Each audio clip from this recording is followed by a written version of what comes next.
ચીનના યુદ્ધ પછીના એ દિવસો હતા અને પાંડુરંગ દાદા અમારા ગામમાં આવ્યા હતા અને એમના પરિવારમાં ઉતર્યા હતા.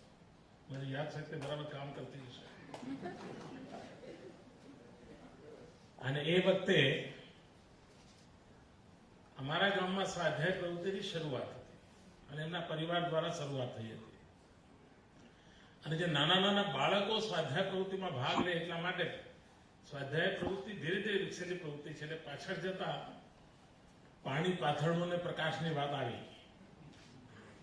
શરૂઆતમાં જુદું હતું અને એવું હતું, મને યાદ છે કે નાના નાના ભૂલકા આવે તેમને સાકરિયા ચણાનો પ્રસાદ એક પ્લાસ્ટિકની કોથળીમાં આપવામાં આવતો હતો.